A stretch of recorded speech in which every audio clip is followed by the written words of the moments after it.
ఏంటంటే ఈ రోజుల్లో రిలేషన్షిప్ పెళ్లి కన్నా ముందు కొంత రోజులు ఉంటే అర్థం చేసుకోవాలి మనిషిని మనిషి. ఆ తర్వాత కలిసి ఉండాలి అంటే కలిసి ఉంటారు, లేకపోతే విడిపోతారు. దీనివల్ల రాబోయే సమాజంలో అంటే రాబోయే ఇప్పుడు జనాలు కావచ్చు, పిల్లలకు కావచ్చు, సొసైటీకి రాబోయే రోజుల్లో ఎలాంటి సమస్యలు రాబోతున్నాయి అంటారు? దీనివల్ల మనిషికి మంచి జరుగుతుందంట, చెడు జరుగుతుందంటారు? వివాహం అనేది ఎంత హిందువుల్లో కావచ్చు, దేంట్లో అయినా కావచ్చు, పెళ్లికి ఉన్నంత విలువ దేనికి లేదంటారు.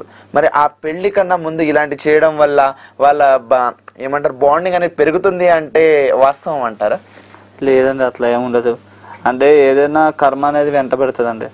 ఒకళ్ళకి కమిట్ అయి ఉండాలి, లైఫ్ లాంగ్ ఒకళ్ళతోనే ఉండాలి. అది ప్రామిస్ చేస్తాం. మామూలు ఈ వివాహం చేసేటప్పుడు కూడా ప్రామిస్ చేస్తారు కదండి, ధర్మేచ అర్ధేచ మళ్ళీ చెప్పిస్తారు అనమాట. కామేచ మోక్షేచ నాతిచరామే అని చెప్పిస్తారు అనమాట. అంటే జీవితాంతం కలిసి ఉండడం అని చెప్పి, జీవితానంతరం కూడా కలిసి ఉండవు అని చెప్పి, రుణానుబంధ రూపేణ పశుపత్ని సుతాలయ అంటారు. అంటే మామూలు భార్య అయినా ఎవరైనా కానీ రుణానుబంధం ఉంటే కానీ ఇది అవుతారు. అంతేనంటే మనల్ని చూసేమో వేరే కంట్రీస్ వాళ్ళు చూసి మన నేర్చుకుంటున్నారు, మనమేమో వేరే వాళ్ళ కంట్రీని చూసి మనం చెడిపోతున్నాం. ఇదేంటంటే కరెక్ట్ కాదండి. అదే పర్మనెంట్ అయితే పర్లేదు, ఏజ్ వచ్చే కొద్దీ డిపెండెన్సీ వస్తుంది. డిపెండెన్సీ వచ్చే కొద్దీ దీని తాలూకా ప్రభావాలు స్పష్టంగా అర్థమవుతాయి. అవన్నీ మంచిది కాదండి. 45 ఆ ఏజ్ వచ్చేటప్పటికి ఖచ్చితంగా విపరీతమైన జ్ఞానోదయం అవుతుంది, కానీ అప్పుడు వచ్చిన ఉపయోగం ఉండదు. ముందర నుంచి పెద్దవాళ్ళు చెప్పింది ఫాలో అయ్యి ఎలా చెప్తే అలా వింటే బాగుపడతారు. కొన్ని ఏమో మనకు తెలియదు, మనం అనుభవించలేదు, ఆల్రెడీ అనుభవించేసి తలపండిపోయి ఉంటారు పెద్దవాళ్ళు. మనమేమో వాళ్ళ అంతా మనకు తెలియదు. కొన్ని ఏమో మనకే తెలుసు అనే భావనలో మనం చేస్తూ ఉంటాం.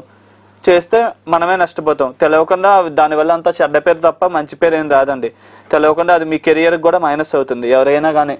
అది ఎంత మంచి ట్రెండ్ కాదు.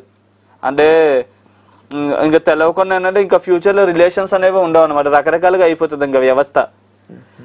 మనం ఏంటంటే మనిషికి ఆలోచించే శక్తి ఇచ్చాడు, జంతువులకి మనిషికి తేడా ఏంటంటే ఆలోచించే శక్తి ఇచ్చాడు, ఆ ఆలోచనలు వ్యక్తపరిచే శక్తి ఇచ్చాడు. మనకి ఏంటంటే సరైన నిర్ణయం మనం అలా ఉన్నాం కాబట్టి మనం మనుషులం. అంటే ఆ జ్ఞానాన్ని ఉపయోగించుకోవాలని చెప్తున్నాను నేను. ఉపయోగించుకుని అంటే మనం ఉన్న స్థితి వచ్చే జన్మ కూడా మంచిగా వచ్చేలాగా చేసుకోవచ్చు. మనం ఏంటంటే సంకల్పం చెప్పేటప్పుడు కూడా ధర్మార్థ కామ మోక్షాలని 4 చెప్తారనమాట. ఇప్పుడు ఈ డబ్బులు సంపాదించుకోవడం లేకపోతే ఇప్పుడు అనుభవించడం ఇది జీవితం కాదనమాట. మళ్ళా కూడా తర్వాత మోక్ష సాధన కూడా చేయాలన్నమాట. చేస్తేనే అది జీవితానికి పరిపూర్ణత అనేది ఏర్పడుతుంది అనమాట. అందుకని అది దృష్టిలో పెట్టుకోవాలి. మామూలు నిజంగా చెడ్డగా ఉంటేనే ఎప్పటికీ మంచిదంటే మేము కూడా చెడ్డగానే ఉంటాం. చెడ్డగా ఉంటే మంచిది కాదు. అది మాకు ధర్మం తెలుసు కాబట్టి అవి పాటిస్తే, ఆ ధర్మాన్ని పాటిస్తే ఆ ధర్మమే మనని రక్షిస్తుంది అంటారు. ధర్మో రక్షిత అంటారు. అంటే మనం ఆ ధర్మమే రక్షిస్తుంది. అంటే ఎథికల్గా మనం కొద్దిగా తక్కువ ఎదిగినా, స్లోగా ఎదిగినా కానీ ఆ సక్సెస్ అనేది లాంగిటివిటీ ఉంటుంది. అలాగే ఏంటంటే మన అల్టిమేట్ మనీనే ఫైనల్ కాదు, ప్రతి ఒక్కటి ఫుల్ఫిల్ అవ్వాలండి. మన ఫ్యామిలీ లైఫ్ అది బాగుండాలి, పిల్లలతో బాండింగ్ బాగుండాలి. మనకు చిన్నప్పటి నుంచి విలువలు నేర్పించుకుంటూ వస్తే డిప్రెషన్ లేకుండా హ్యాపీగా ఉండగలుగుతాం. అంతేగాని మనిషికి సంబంధం తక్కువైపోయి మొబైల్స్తో కంప్యూటర్స్తో సంబంధం ఎక్కువైతే పబ్లిక్ రిలేషన్స్ అనేవి దెబ్బతినిపోతాయి. మామూలు కొద్దిగా ఈ మొబైల్ వాడకాలు ఇవన్నీ కూడా తగ్గించి మనుషులతో మాట్లాడుకుంటే సగం కమ్యూనికేషన్ గ్యాప్స్ క్రియేట్ అయిపోతున్నాయి. ఈ ఫోన్లు వచ్చాక, ఇవన్నీ వచ్చేసాక ఏముండదు మనసులో. ఇద్దరికి మనసులో ఏముండకపోవచ్చు, కానీ ఏదో ఉందనే భావన కలుగుతుంది. అట్లా గ్యాప్స్ పెరిగిపోతున్నాయి అనమాట. ఇదంతా ఫ్యూచర్ జనరేషన్స్కి అంత మంచిది కాదు.